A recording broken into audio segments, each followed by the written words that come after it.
그래서 제가 강의는 이렇게 하겠습니다. 우선 기초 개념 위주로 쉽게 시작을 하겠습니다. 쉽게 시작하고 전체적으로는 이해하는 데 위주로 제가 설명을 드릴 거예요. 그러면서 조금 더 자세히 내용을 습득을 하시려면 어느 책 어느 부분을 내 책 어느 부분을 좀 보시라, 이런 식으로 제가 해서 여러분 어차피 이 많은 분량을 그냥 뭐 쭉 읽기만 해도 이 며칠 걸릴 겁니다. 그래서 그렇게 해서 강의를 하는 건 효과적이지 않고 핵심적인 걸 여러분들한테 이해시키는 위주로 강의를 진행하면서 책하고 같이 이렇게 보면서 진행하도록 하겠습니다. 그래서 강의 편의상 제가 이제 이 서머리를 해놓은 게 있거든요. 이것은 대부분 책에 있는 내용하고 겹칩니다. 근데 이제 아무래도 책을 보면서 이렇게 보면은 잘 정리가 안 된 여러분들 입장에서 잘 정리가 안 된 채 넘어갈 수가 있어서 이렇게 미리 정리를 해서 여러분들한테 강의를 드리려고 준비를 미리 했습니다. 자, 그러면은 지금부터 본격적으로 강의를 시작하도록 하겠습니다. 국제조세를 처음 이제 접하시는 분들도 있으니까 아주 기초부터 진짜 말씀을 드려볼게요. 국제조세라는 게 뭐냐? 국제조세라는 세목이 따로 있느냐? 국제조세라는 세목이 있다고 생각하시는 분 한번 손들어 보십시오. 국제조세라는 세목은 따로 없습니다. 그러면 뭐냐? 국제조세라는 건 이 국제거래에 부과되는 세금이다. 이렇게 우선 생각을 해주시기 바랍니다. 국제거래에 부과되는 세금이다. 그럼 국제거래라는 게 뭐냐? 여기는 이제 여러분들이 쉽게 이해할 수 있게끔 경제학적으로 기술을 해놓은 겁니다. 이게 뭐 KDI 경제정보센터의 웹사이트에서 제가 그냥 따온 건데, 사실 이 국제거래라는 개념도 국제조세 조정하는 법률에 별도의 정의가 있어요. 근데 그것은 세무 목적으로 조금 아주 스페시픽하게 용어도 어렵게 써놔가지고 여러분들이 처음 접하는 분들이 금방 이해하실 수가 없을 것 같아서 그냥 여기 이렇게 KDI 경제정보센터에 있는 경제학적인 개념으로서 국제거래를 적어놨습니다. 국경을 넘어 이루어지는 국가 간의 모든 거래다. 그래서 이제 뭐 국제무역론 뭐 이런 책을 보면 각 나라의 자연환경이나 부존자원의 차이, 기술 수준의 차이, 상품에 대한 수요 차이, 뭐 이런 것들로 인해서 국제거래가 발생한다고 하지 않습니까? 자, 그런데 이제 문제는 뭐냐면 이런 국제거래 주로 상업적인 목적에서 국제거래가 발생합니다만, 또는 경제적인 목적에서 경제적인 동기로 국제거래가 발생합니다만, 우리가 간과할 수 없는 게 세금이죠. 이 국제거래에 부과되는 세금이 어떻게 보면 국제조세라고 말할 수 있는데, 이 국제거래에 부과되는 세금은 부가가치세, 또 소득과세라고 할 수 있는 소득세, 법인세, 심지어는 그 상속증여, 국제상속, 국제증여도 있을 수가 있습니다. 다 통틀어서 국제조세라고 말할 수 있어요. 그런데 오늘 제가 주로 얘기하는 것은 부가가치세도 아니고 상속증여세도 아니고 소득세, 법인세, 국제거래에서 적용되는 소득세, 법인세에 관한 얘기를 집중적으로 얘기를 할 겁니다. 왜 국제조세라고 하면서 국제거래에 적용되는 세금이라고 하면서 다른 얘기는 안 하고 이걸 주로 하느냐? 우선 부가가치세는요, 국제거래를 할 적에 이중과세 그 가능성이 별로 없습니다. 왜냐하면 각국에서 부가세법을 도입할 적에 소위 말해서 소비지 과세 원칙, 이 영어로는 Destination Principle이라고 하는데, 이것을 대부분 세법에 충실히 반영을 시켰어요. 우리나라도 마찬가지입니다. 우리나라도 이제 EU에서 부가가치세는 가장 먼저 시작한 게 유럽의 국가들이고, EU의 부가가치세 지침이 있습니다. 대부분 거기 충실하게 각국에서 그 도입을 했는데, 거기에서 이제 채택한 이 소비지 과세 원칙을 각국에서 충실하게 대부분 채택을 하다 보니까 이중과세가 별로 안 일어나요. 자, 이제 이중과세가 별로 안 일어난다는 걸 조금 더 자세히 말씀드리면, 우리나라 경우에 수출을 하게 되면은 영세율, 이런 얘기, 수출 관련해서는 영세율 거의 이렇게 따라 붙지 않습니까? 영세율이라는 게 뭐냐? 그건 다 아시죠? 매출세액에다가 영해세율을 곱하는 거지 않습니까? 그래가지고 이제 매입세액이 만약에 이제 수출하는 재화 이걸 갖다가 이렇게 이걸 갖다 구입해서 판다고 했을 때 구입할 적에 다른 사람한테 이미 구입 단계에서 지급했던 부가가치세, 그걸 매입세액이라고 하죠. 매입 부가세. 그것마저도 환급을 해주잖아요. 영세율 적에. 이 말은 뭐냐면 수출하는 데서는 부가가치세가 전혀 과세가 안 된다는 뜻입니다. 그러면 어느 때 과세가 되느냐? 그러니까 생산자가 수출하는 단계에서는 부가세는 과세가 안 되고 어디서 과세가 되느냐? 수입해서 소비하는 데서 부가가치세가 과세된다. 그래서 우리가 수입부가세라고 해가지고 관세청에서 세관에서 통관할 적에 관세도 부과되고 또 뭐가 있냐? 수입부가가치세 세관에서 같이 부가가치세를 징수하죠. 그때 이제 부가가치세가 다 그게 뭐 생산자가 됐든 소비자가 됐든 다 전부 다 과세가 됩니다. 그럼 용역은 어떠냐? 용역은 사실은 대리납부라고 해가지고 예전에 지금 이제 우리나라 대리납부 수입할 적에 용역을 수입할 적에 대리납부 신경 써야 하는 것은 주로 면세사업자들이에요. 면세사업자들. 면세사업자라는 게 뭡니까? 그건 여러분들 좀 아시리라고 생각을 하고 자세히 설명은 안 드리는데 금융기관이라든지 뭐 병원이라든지 이렇게 부가가치세가 적용이 안 되는 사업자들이 면세사업자죠. 면세사업자는 대리납부 의무가 있습니다. 아시는 분은 아시겠지만. 그러면 과세사업자는 어떠냐? 옛날엔 과세사업자들도 대리납부 의무를 줬어요. 그러니까 뭐냐면 일반 사업자들이 해외에서 뭐 다른 데서 이렇게 예를 들어서 해외에서 어카운팅 펌이나 로펌이나 이런 데 용역 서비스를 받고 거기다 돈을 지급했다. 그러면은 지급할 적에 지급자가 부가가치세를 떼가지고 지급자가 떼가지고 이걸 세무서에다가 부가가치세를 신고 납부하도록 이렇게 운영을 오랫동안 했었습니다. 지금도 다른 나라는 그런 식으로 해요. 부가가치세 과세사업자이든 면세사업자이든 용역에 대해서는 다 대리납부를 전부 하게끔. 그런데 이게 실제로 우리나라에서 이렇게 운영을 오랫동안 수년간 하다 보니까 뭘 해줍니까? 그 부가가치세 과세사업자는 한편으로는 자기가 사실은 이제 외국에 있는 사업자들이 부가가치세는 공급자가 신고납부 의무가 있는데 대리납부라는 건 뭡니까? 수입하는 자가, 즉 공급을 받는 자가 대신 부가가치세를 거래 징수해서, 그러니까 스스로 징수해서 납부한다는 뜻이잖아요. 그런데 자 그렇게 해서 신고는 했어. 신고는 했는데 또 뭘 합니까? 자기 부가가치세 계산할 적에는 그만큼을 다시 또 매입세액으로 공제를 받죠.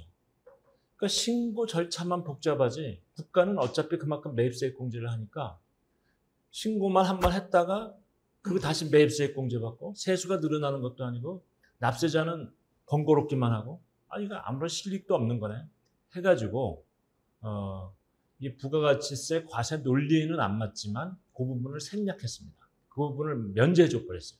그래서 우리나라는 부가가치세 과세 사업자들은 대리납부 신경 안 써도 돼요. 안 써도 되는 대신에 그 대신에 자기가 뭐 부가가치세를 거래 징수하지도 않았기 때문에 하지도 않았기 때문에 매입세액 공제라는 것도 할 필요가 없는 거죠. 공제 받을 수가 없죠. 받을 수가 없죠. 왜냐하면 자기가 공제를 안 했기 때문에. 신고를 안 했기 때문에. 자, 이런 구조로 지금 가고 있습니다. 그런 구조로 가고 있는데 아무튼 그 대원칙은 수입할 적에 수입 단계에서 그 수입국에서 다시 말해서 사용지 실제로 소비되는 국가에서 부가가치세는 과세한다. 이게 대원칙이고 이게 대부분의 나라에서 좀 큰 문제 없이 그런 원칙이 채택되고 운영되고 있습니다. 그러다 보니까 이중과세가 별로 안 생기고 그냥 부가가치세 논리대로 가면 된다. 근데 우리나라도 맞아 내국 거래에 국내 거래에 적용되는 소득세 법인세, 국내 거래에 적용되는 소득세 법인세 뭐 그 원칙만 그대로 국제거래에 적용해서 문제가 없다면 굳이 국제조세를 배울 필요가 없어요. 그런데 이 소득세, 법인세의 경우에는 물론 사실 상속증여세도 이중과세 문제가 생깁니다. 이중과세가 생기는데 상속증여는 주로 이제 이게 기업과세라기보다는 개인과세잖아요. 그래서 이 부분도 다루긴 합니다만 제 책에서 보면 상속증여세, 국제거래 관련된 상속증여세 관련된 부분을 다루긴 다룹니다. 이게 어디냐면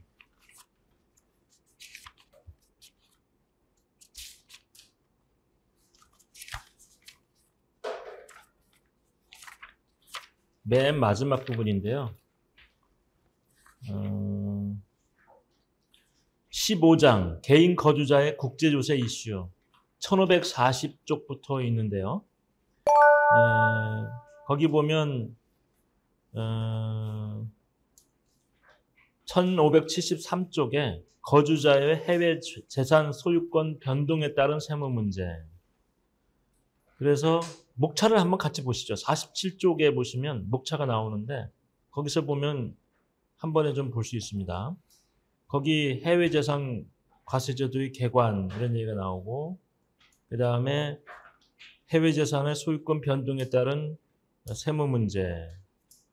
그러면서 제가 이제 1583쪽부터 다룬 것이 양도소득세, 해외 재산을 양도할 때 양도소득세, 해외 재산의 상속세 및 증여세 납세 의무 뭐 이런 얘기가 나오고 그 다음에 48쪽에 심판예 1형 판례 다룰 적에도 해외 법인에게 다른 법인의 주식을 명의신탁한 것에 대해서 증여세를 과세할 수 있는지 이런 식으로 국제조세 관련해서도 그러니까 증여세나 상속세 관련해서도 국제조세 이슈가 있습니다. 국제거래를 한다든지 해외에 있는 기업체 엔티티를 활용해서 거래를 한다든지 아니면 직접 증여를 한다든지 이런 일이 있을 수가 있으니까 말이죠.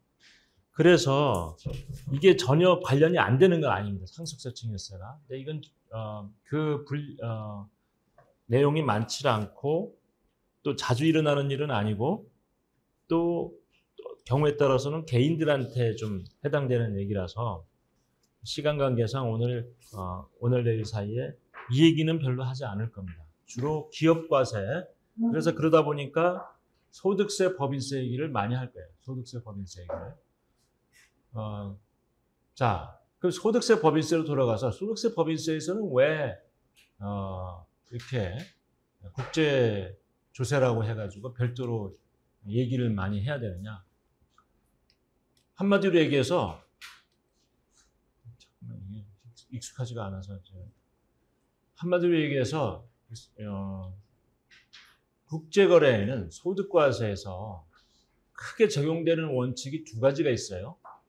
이 두 가지 원칙이 동시에 적용되다 보니까 이중과세가 생겨나는 경우가 자주 있다. 그래서 별도로 국내 거래하고는 다르게 국제거래에서는 이 두 원칙이 적용되는 것에 대해서 좀 자세하게 따져보고 그래서 이중과세가 발생하지 않도록 여러 가지 좀 보완적인 룰을 국내 거래에서 다루는 소득세, 법인세 외에 별도로 국제 거래에서 다루는 그런 소득과세 룰들을 좀 별도로 만들 필요가 있다 해서 세법에서도 그런 룰을 좀 추가적으로 만들어 놨고요. 또 조세조약에서 본격적으로 그런 것들을 다룹니다. 그래서 이렇게 국내 거래에서 다루지 않는 소득과세 이슈를 별도로 국제거래에서 다루는 것을 주로 국제조세라고 부른다. 이렇게 정리를 하시면 좋겠습니다. 자, 그럼 국제거래에서 적용되는 소득과세 기본 원칙이 크게 뭐가 있냐? 원천지국 과세원칙과 거주지국 과세원칙이 있습니다.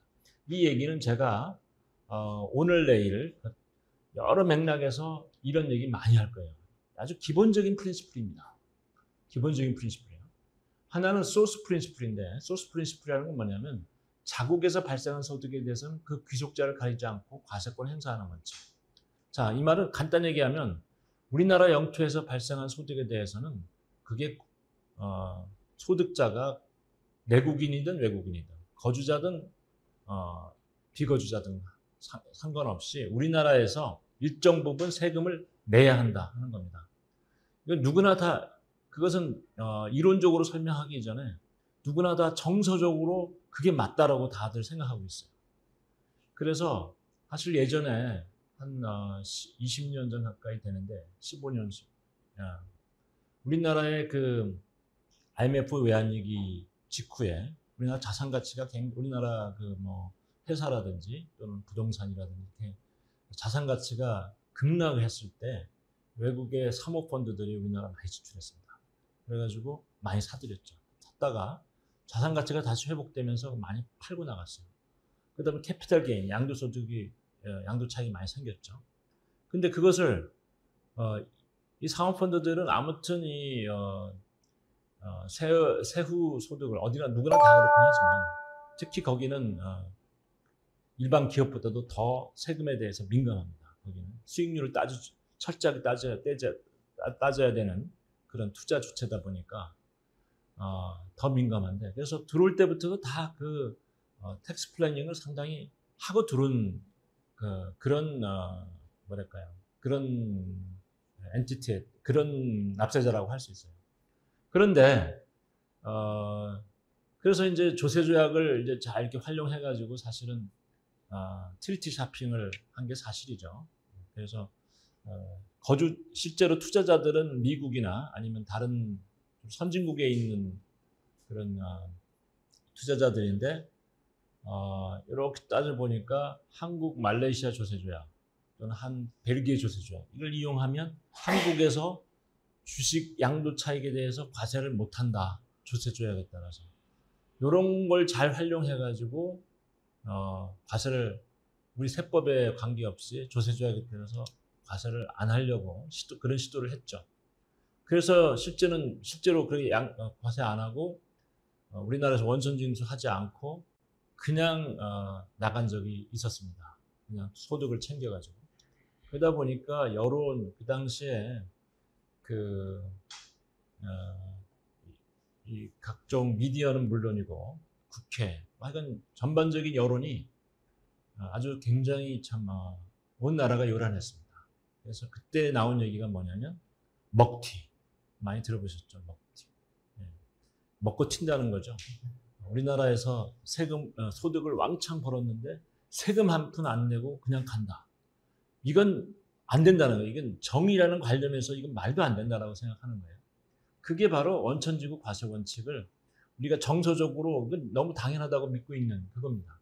이게 이제 우리 세법에도 깔려 있고 조세조약에 상당히 중요한 원칙 중에 하나로 들어가 있습니다. 또 하나 중요한 원칙이 뭐냐면 거주지구 과세 원칙입니다. Residence Principle. 이것은 뭐냐면 거주자 또는 내국법인의 전 세계 소득에 대해서 월드와이드 인컴에 대해서 과세권을 행사하는 원칙인데 이것은 우리나라 거주자라고 한다면 또는 우리나라 내국법인이라고 한다면 우리나라에서 벌어들인 소득은 물론이거니와 우리나라 외에 다른 영토, 다른 나라에서 벌어들인 세금도 과세를 해야 된다. 자, 이것도 많은 경우에 당연한 원칙이고 이걸 안 하면 탈세했다고도 다들 생각을 하고 있습니다. 실제로 이것과 관련된 사회적인 이슈, 이것은 이제 아까 말씀드린 먹튀보다는 한 7, 8년 후에 우리나라에 이슈가 됐는데 그게 뭐냐면 국세청에서 역외 탈세다 하면서 세무조사를 굉장히 많이 한 적이 있었어요. 그러면서 갑자기 이 왕자 시리즈들이 막 신문에 나타나요. 처음에 구리왕부터 시작하더니 그 다음에 선박왕, 왕구왕 뭐 이런 왕자 붙은 사람들이 막 나타납니다. 이게 뭐냐면 그분들이 대부분 한국에서 태어나셨는데 일찌감치, 그래서 한국 국적은 한국이에요. 근데 대부분 일찌감치 해외에 가서 사업 수완이 좋아가지고 해외에서 돈을 많이 벌었어요. 주로 돈을 번 건 해외에서요. 그래가지고 해외에서 돈을 많이 벌었는데 다 사람들이 이제 연로하면 귀소 본능이라는 게 있듯이 한국에 이제 어느 정도 돈을 벌었다 싶어가지고 이제 한국이 찾아옵니다. 그럼 한국에서 뭐 돈 많은 사람이 극진하게 대접도 해주고 친구들, 뭐 친척들, 한국이 훨씬 지내기가 좋잖아요. 그러니까 여기서 처음에는 그냥 사람들 만나고 이렇게 놀고 지내고 이러려고 왔다가 주위에 있는 사람들이 뭐 사업하라고 권유도 하고 뭐 이러니까 처음엔 조금씩 투자를 해봅니다.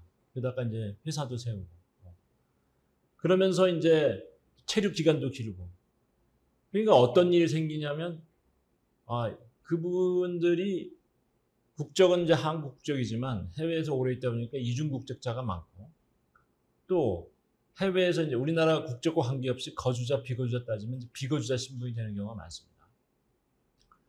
우리나라에 해외에서 183일 이상 체류하고 거기서 주로 소득을 벌어들이고 하면은 비거주자라고 해서 우리나라 신고 납부 의무가 없는 거예요.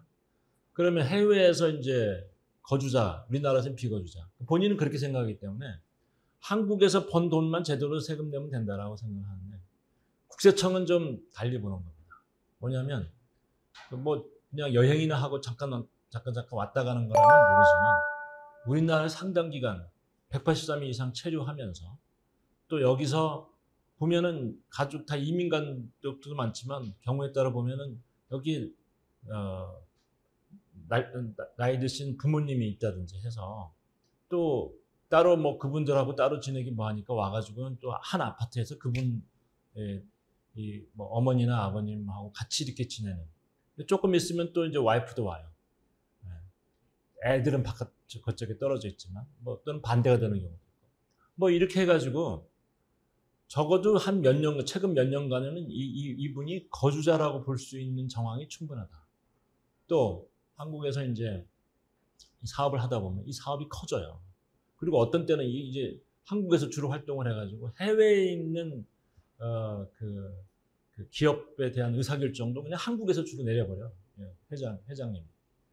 그러다 보니까 어떤 문제까지 생기냐면 해외에 설립한 그 기업이 과연 외국 기업이냐 내국법이냐 하는 이슈부터 생깁니다. 그러니까 이래가지고 얘기가 좀 너무 번졌는데 그래서 그런 사람들한테 우리나라에서 발생한 소득뿐만이 아니라 다른 외국에서 발생한 그 소득이 훨씬 크죠. 몇 배 더 큽니다. 왜냐하면 사업체를 계속 크게 굴리고 있으니까. 거기에 대해서 우리나라에서 신고를 안 했다고 해가지고 세금을 때리니까 최소한 몇백억부터 세금 규모가 몇천억까지. 이래가지고 아주 그 금액이 크니까. 그래서 이게 또 이제 세무소송으로 이어지죠. 본인은 이제 억울하다고 생각하죠. 그래서 세무소송 가지고 대법원까지 가고 지금도 소송이 진행되는 것들이 있습니다. 수년 전에 가서 했던 것들이. 이런 것들이 다 거주지구 과세 원칙과 관련된 이슈입니다. 이런 부분들이. 그러니까 거주자나 내국법인은 전 세계 소득에 대해서 납세 의무가 있다라고 하는 게 거주지구 과세 원칙입니다. 자, 그러면 이 두 가지 원칙이 그럼 뭐가 문제냐? 각국에서는 우리나라 세법도 그렇고 외국의 세법도 그렇고 이 두 가지 원칙을 다 세법에서 적용을 하고 있어요. 국제거래 다 적용을 하고 있어요. 그러다 보니까 하나의 소득에 대해서 구체적으로 예를 들면서 설명을 드려보죠. 이게 지금 어떤 예냐면요. 일본 기업이 우리나라에 와가지고 지점을 세웠습니다. 지점은 외국법인입니다. 지점은 외국법인이에요. 그래서 그 부분 내가 좀 이따 다시 좀 설명드리기로 하고요. 일본 기업이 우리나라에서 지점을 만들어서 사업을 했는데 그래서 이제 이 소득이 발생했어요. 자, 이 소득에 대해서 이 지점도 우리나라에서 어떻게 합니까? 이 소득을 발생시켰으니까 소득을 창출했으니까 법인세 신고를 하게 되겠죠. 그래서 법인세 신고를 이렇게 합니다. 근데 이 소득에 대해서 일본에 가면 어떻게 되느냐? 일본에서도 또 법인세 신고 합산해서 신고를 합니다. 한국에서 발생한 소득. 자, 여기 이 일본 기업이 우리나라에서 발생한 소득에 대해서 우리나라에서 신고 납부하는 것은 어떤 원칙에 적용된 거라고 할 수 있을까요? 앞에 소개드린 두 가지 원칙 중에. 네? 원천지구 과세 원칙입니까? 거주지구 과세 원칙입니까? 원천지급 과세 원칙이죠. 그러면 요 일본 기업이 일본에서 또 신고를 해야 되는 건 뭡니까? 이것은 거주지급 과세 원칙. 자, 이거 보시면 아시겠지만, 그러면 이제, 이 지점의 경우에는 말이죠. 여러분 이제 국내 거래에서도 마찬가지예요. 예를 들어서 서울에 본점이 있고 부산에 지점이 있다. 그러면 지점의 소득은 어떻게 합니까? 본점 소득이 합산해서 신고 납부하잖아요. 근데 이제 다른 것은 뭐냐면 부산에서 따로 법인세 신고를 하나요? 그건 아니잖아요. 그래서 신고 납부를 부산에서 특별히 한 건 없어요. 외국 납부 세액공제, 그래서 세액공제 해줄 건 없습니다. 그런데 이 국제조세는 말씀드렸다시피 이처럼 우리 발생지국에서 또 과세권을 행사하려고 하는 거예요. 우리나라에서. 그래서 이미 과세 신고 납부를 해요. 그런데 이 거주지국에서도 또 과세권을 행사하려고 하기 때문에 여기서도 신고 납부를 해야 됩니다. 법에 그렇게 돼 있는 거예요. 우리나라 세법에서도 해외에 나간, 그러니까 예를 들어서 이제 삼성법인 베트남 지점이 있다. 그럼 삼성전자가 한국에서 법인세 신고할 적에 베트남 지점의 소득까지 다 합산해서 신고를 해야 됩니다. 이처럼 대부분의 나라가 이렇게 두 가지 과세 원칙을 다 세법에 다 채택을 하고 있다는 거예요. 그러다 보니까 여기서 알 수 있다시피 뭡니까? 하나의 소득에서 양쪽 국가에서 과세하는 이중과세가 발생하는데 이런 일은 예외적으로 발생하는 게 아니라 어떻다? 매번 발생하는 거예요. 보편적으로 발생하는 아주 근본적인 문제입니다. 그러니까 이 근본적인 문제를 근본적으로 해결해 주지 않으면 매번 이중과세가 발생하는 거예요. 그죠? 그러면 국제거래가 어떻게 되겠어요? 지금 여기서 보시면 각국의 세법, 우리나라 이제 편의상 22%고 일본이 우리가 좀 높으니까 30%라고 이렇게 가정을 하면 그러면 두 개 합치면 52%잖아요. 100이란 소득을 벌어가지고 국제거래를 하게 되면 52%가 세금이에요. 그러면 누가 그 거래를 하려고 하겠어요? 국제거래가 안 일어나요. 이중과세가 그대로 방치해두면 누가 국제거래를 해야 되나? 안 해, 그건. 근데 국내 거래만 하서 조금 소득이 설사 좀 수익률이 떨어진다 하더라도, 이게 세후 소득을 따지면, 세후 수익률을 따지면 그게 더 낫기 때문에 국제거래 안 합니다. 그래가지고 국제거래 안 하면 어떻게 돼요? 그러면 뭐 GDP도 떨어지고 다 전체적으로 글로벌하게 경제 성장이 있을 수가 없는 거죠. 그래서 각국에서는 국제거래를 활성화시키기 위해서 이중과세를 이걸 해결해 주지 않으면 안 된다 해서 이미 여러 가지 방법이 채택되고 있는데 첫째 보편적으로 채택되고 있는 것은 각국에서 세법에서 각국이 스스로가 이중과세를 방지하는 장치를 넣어주는 거예요. 그래서 우리나라도 세법에 보면 법인세법 또 소득세법 거기에 외국납부세 공제라는 규정을 두고 있습니다. 그래서 그 외국납부세 공제 규정에 의해서 해외에서 소득을 납부한 것은 국내에서 산출세액에서 납부세액 계산할 적에 외국납부세 공제로 차감하줌으로 해서 그래서 이중과세가 회피해질 수 있도록 일본도 그렇고 많은 나라가 이제 구체적인 방법에 대해서는 내가 또 다른 방법도 있어요. 그 방법에 대해서는 좀 이따 설명드리기로 하고 이런 식으로 장치를 둬가지고 세법의 장치를 둬서 이중과세를 해결하려고 하고 있고 또 한 가지 방법은 이제 조세조약으로 이중과세가 일어나지 않도록 그렇게 하자면 조세조약상의 외국납부세액 공제를 아주